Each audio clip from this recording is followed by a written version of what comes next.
জিও নাকি বিএসএনএল নাকি এয়ারটেল কোনটা ব্যবহার করা উচিত বলবো সব। তার আগে দেখে নেব ভারতের ডাক আর টেলি সার্ভিসের ইতিহাস। কবে থেকে শুরু হলো মোবাইল ইউজ জানতে সম্পূর্ণ ভিডিও দেখতে থাকুন। চলুন শুরু করি।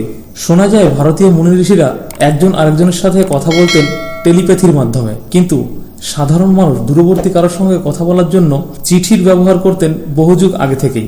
সরকারিভাবে ভারতবর্ষে সালে ডাক বিভাগ চালু হয়, যার মাধ্যমে দূরের কোনো ব্যক্তির সাথে যোগাযোগ সম্ভব হলেও সেটা ছিল অনেক সময় সাপেক্ষ।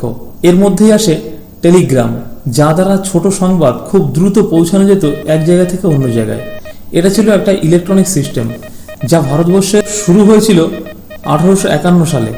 এরপরে 1881 সালে ভারতের কলকাতায় প্রথম পরীক্ষামূলকভাবে ওরিয়েন্টাল টেলিফোন কোম্পানি দ্বারা টেলিফোন এক্সচেঞ্জ স্থাপিত হয় এবং 1883 সালে ফাইনালি সাধারণ মানুষের জন্য মুম্বাইতে প্রথম বম্বে টেলিফোন কোম্পানি দ্বারা পাবলিকের জন্য টেলিফোন এক্সচেঞ্জ খোলা হয়। 1947 সালে ভারতের স্বাধীনতার সময় 82,000 টেলিফোন কানেকশন ছিল সারা ভারতবর্ষে।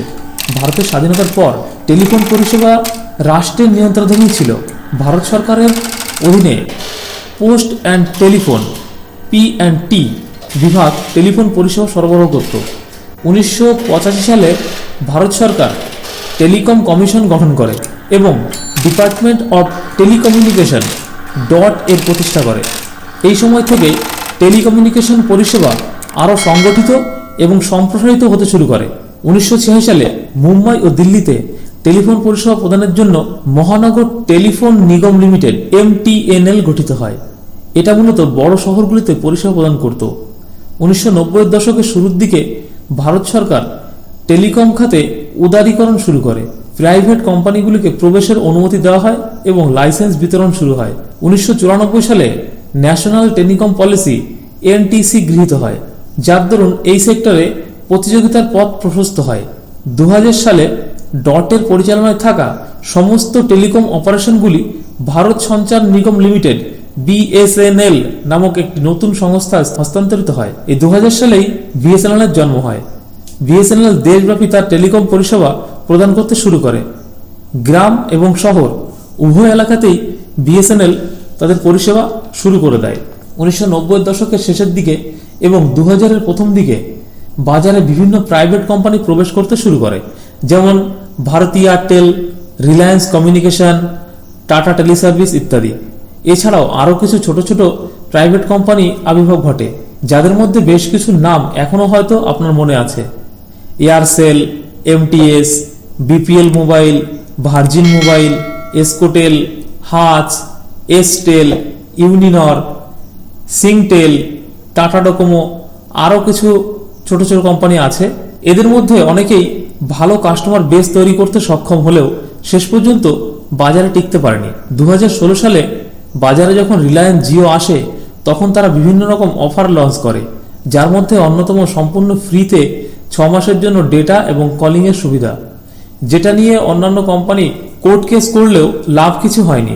ওই সময়ের আগে পর্যন্ত ম্যাক্সিমাম মানুষ ইন্টারনেট ব্যবহার করত নামমাত্র, কিন্তু ফ্রি ইন্টারনেট পেয়ে মানুষ ইন্টারনেটের প্রতি আস্তে আস্তে আসক্ত হতে শুরু করে।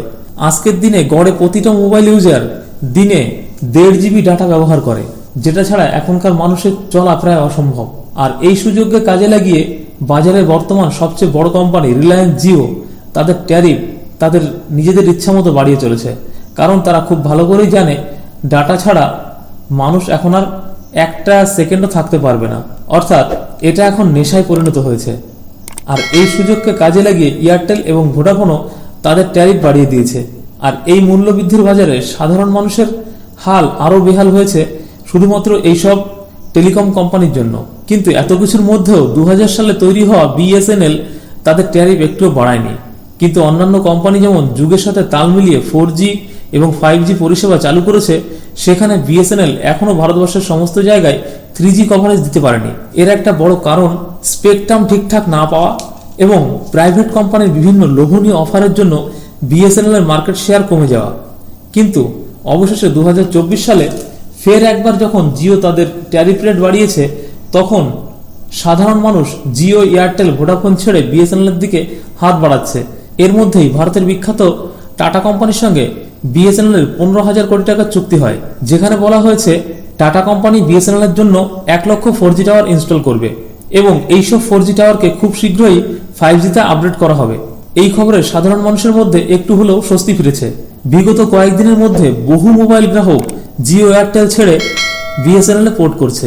এটা দেখে কপালে ভাঁজ পড়তে শুরু করছে জিও কোম্পানির। সমস্ত বেসরকারি কোম্পানি শুধুমাত্র বিজনেস করতেই আসে। তারা যদি বোঝে বাজারে তাদের কোনো প্রতিযোগী নেই, তাহলে তারা তাদের ইচ্ছামতো দাম বাড়াবে, এটাই স্বাভাবিক। তাই সাধারণ মানুষের উচিত সরকারি সংস্থার হাল ফেরানোর।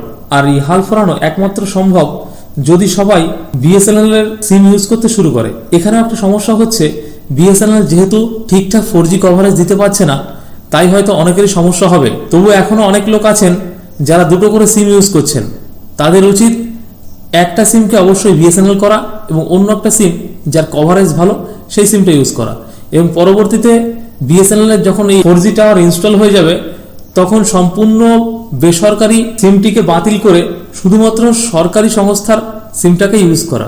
সাথে সাথেই সরকারের উচিত জনগণের সুবিধার্থে তাদের দেওয়া ট্যাক্সের টাকায় সরকারি সংস্থার উন্নতি করা, যাতে সাধারণ জনগণের উপর বেসরকারি সংস্থাগুলি ইচ্ছামতো শোষণ চালাতে না পারে। তো বন্ধুরা, যদি আপনার এলাকাতেও বিএসএনএল ঠিকঠাক কভারেজ দিয়ে থাকে তাহলে অবশ্যই বিএসএনএল সিম ইউজ করুন, পরবর্তীতে যাতে কোনো বেসরকারি কোম্পানি তাদের ইচ্ছামতো এইভাবে ট্যারিফ বাড়াতে না পারে। তো বন্ধুরা, আজকের ভিডিও এই পর্যন্তই।